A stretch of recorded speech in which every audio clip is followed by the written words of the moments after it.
Welcome to r/EntitledPeople, where we share stories from your lives about people who think the rules don't apply to them, and they should get what they want. Thank you, friends, for subscribing to the channel, and for so many likes. And today we have two great stories, so subscribe, hit the like button, and let's begin. The first story, the law school debacle, battling fake IDs and a misunderstanding of the law at the sports bar. The second story, the new CEO fires me for no reason. It cost him a lot of money. The first story is the girl with 4 IDs and a law degree. Greetings, folks. This story takes place a few days ago during our somewhat monotonous dinner rush. Setting, sports bar and wing joint. Cast, me, mid-20s chick with uncontrollable resting B-face, RBF, and a nice pretty long ponytail. I should note now that my RBF is always hidden by my wonderful server smile, until you start messing with me and being rude. Then the smile falters and you're met with my natural look. I'm not trying to appear angry, that's just my face. If I had $1 for every time an old creep told me to smile, I'd be sipping Mai Tais on a yacht somewhere in the Canary Islands. But you know, that's life, and we aren't all blessed with angelic faces. Legally blonde, hereby now known as LB for short. Poofy blonde hair, looks to be early to mid-20s. Lots and lots of deep red lipstick. Daddy, hereby now known as D for short. 50s, maybe younger, kinda looks like he might have been a George Clooney back in his day, but now he's aging and just frankly looks like a jerk. Maybe he has RBF too. I know the struggle, dude. I make my merry way over to the two-top of LB and D. Drink naps in hand, servers smile on point, and give them our spiel about drink specials. Tall Bud Light for $3.75, Sam Adams Oktoberfest for $5.75, you get my drift. LB, yes, I would like a Stella, please. D, I'll have an insert locally brewed IPA here. Me, great, can I just see your IDs, please? Server's smile is still on point. D hands me his without any issues. Why would there be issues? He's old enough to be my father. He knows I'm doing my job. He's got it down. He really must just have RBF like me. Cool. LB scoffs. Okay. She starts digging around in her Kate Spade purse for what seems like an eternity. I can feel the sun setting further. The grass outside is growing taller. My shoes are becoming one with the carpet.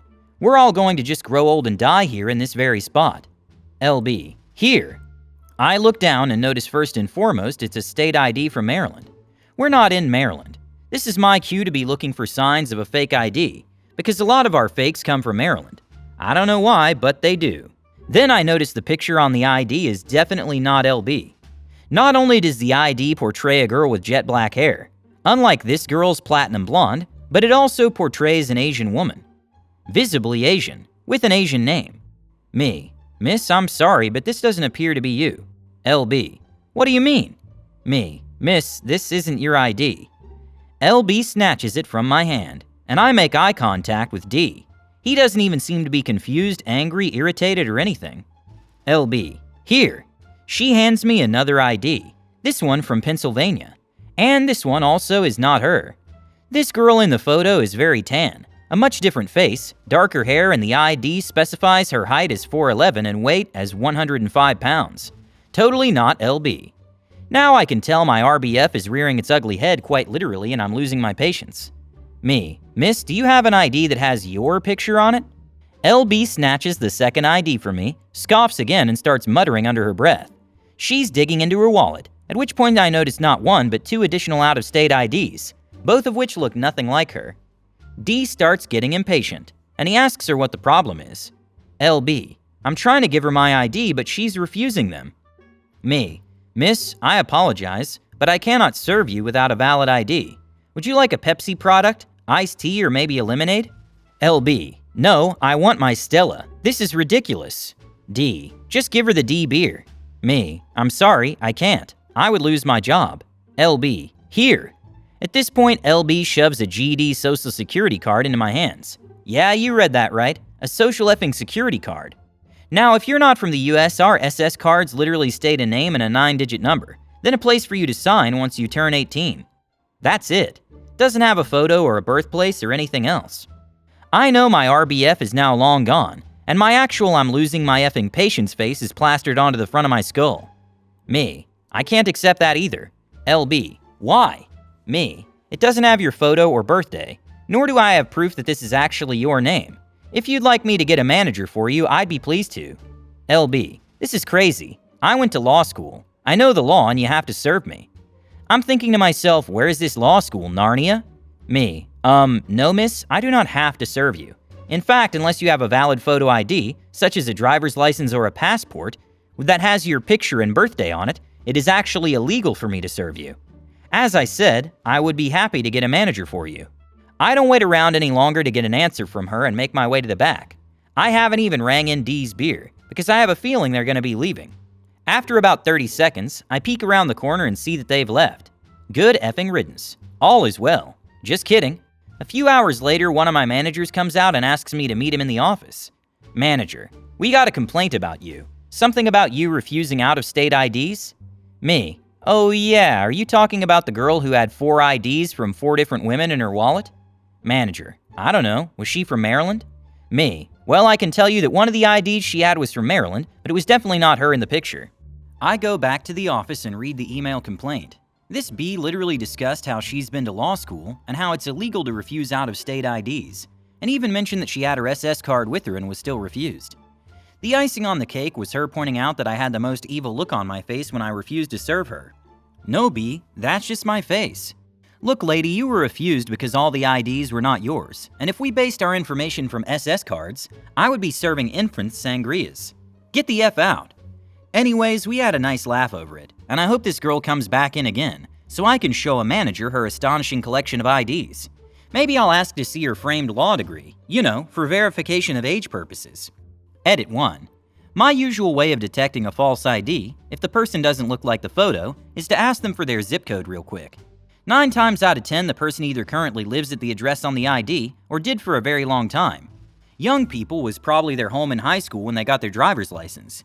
If it's a fake, most people just say never mind and order a water or something else. The look on their face is priceless though. Edit 2. Some people are smart though, and have memorized their info on the fakes.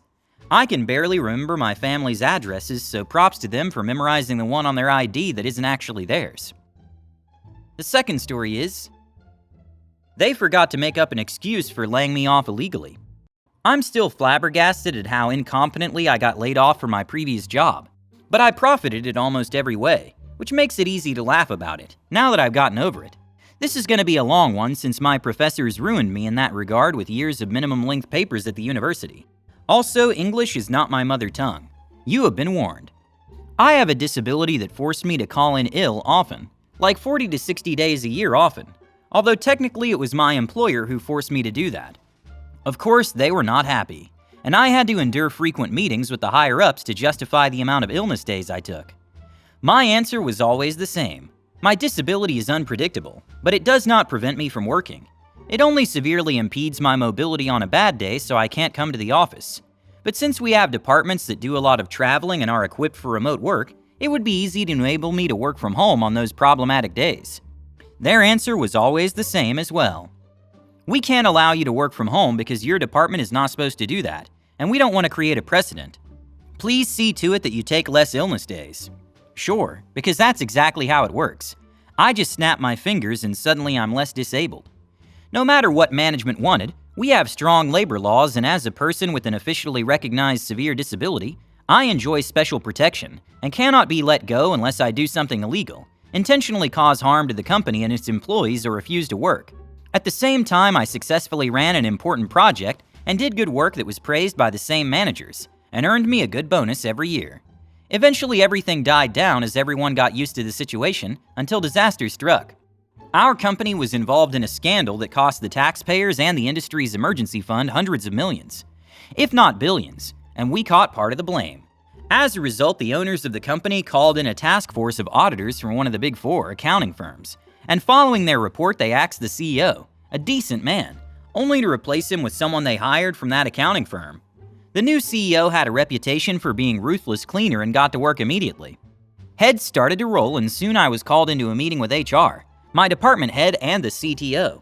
That was when they offered me to dissolve my contract in exchange for a compensation that was on the upper end of what was normal, but still not that much. I knew they could not just fire me since I enjoyed the special protection mentioned earlier, and I had never received any write-ups. We knew that the new CEO had likely blacklisted me for taking that much illness leave, but if anyone had said that out loud, I could have sued them. But I still asked for a reason, which led to the CTO and the department heads to exchange awkward looks, and after a while, the CTO actually stammered a bit when he said, "Well, we're no longer satisfied with your work." No SH, Sherlock. I asked for a more detailed explanation, and after some more awkwardness, the CTO explained, "We're unsatisfied with your work in general." So I tried a different angle. For years, you praised my work and given me a large bonus every year. If that's changed, why did nobody ever tell me? Why was this not a thing during my annual evaluation? Well, in our opinion, we did communicate this clearly enough. How? You never said a word. Well, your last raise was lower than the average raise your coworkers got, and you did not get a bonus. That should have been a clear signal. But how much we get a raise is confidential, and the only way to find that out would have been to actively talk to my coworkers about our raises, which, unless things change drastically without me noticing, is very uncommon in our country. And I was no longer eligible for a bonus since company rules state that only management and project leads can receive a bonus, and we haven't had a project in our department for more than a year. So I didn't expect a bonus. But you could have found out about the raises, so we think that the message was clear enough. Okay, another dead end. Back to asking for a concrete reason. I was not letting this go. Finally, the department head brought up two reasons. Two solutions I had introduced during my projects had been causing trouble for months. I could only shake my head. If I had my notebook with me, I could show you some interesting emails. If you care to remember, Solution A started giving us problem after an update last year. The manufacturer released another update that solved this problem in the test environment 6 months ago. However, IT explained in writing that they could not deploy the update without updating the release management software due to compatibility issues. There's an entire email thread in which you repeatedly denied permission to roll out that update because the admins are needed for more important tasks, and this has no priority. Please explain to me how this is my fault. Also, Solution B has issues since the last update as well, but while they are significant, they're also very rare, and therefore only came up sometime after we deployed the current version to the production environment. There's a problem ticket in which I have detailed how I analyzed the problem together with the manufacturer's support, that we caught the bug and that it will be fixed with a hotfix that should be released next week. Please explain to me what else I could have done. Silence. Then they just stood up, told me that unfortunately they were out of time, but I had until the end of the week to think about their offer. Oh, and I was suspended effective immediately and would be escorted off the premises. The latter part was okay, since I had wide-ranging access to extremely sensitive data, and would have been somewhat disappointed if they had violated the security rules I had introduced myself. The aftermath. When I got home, I immediately called my dad for advice. He runs his own company. He recommended an excellent lawyer specializing in labor law, and he took my employer to the cleaners, as the Americans say. Since they tried to get rid of me illegally, he put a lot of pressure on them and negotiated a settlement. Instead of getting 3 months' worth of income as compensation, I was retained for a few months without responsibilities. Full pay, but I didn't have to work for it, and received enough money for a long sabbatical, a sports car, and a big chunk of the reserves. And the best part? Since all the interesting projects were done, I had gotten bored with my normal tasks, and was thinking about changing jobs and doing something entirely new. I tend to get bored without a challenge. This was just the kick in the butt that I needed to do just that. Now I have an entirely different, more interesting job that pays much better, and the company I work for is a significant step up in terms of work environment.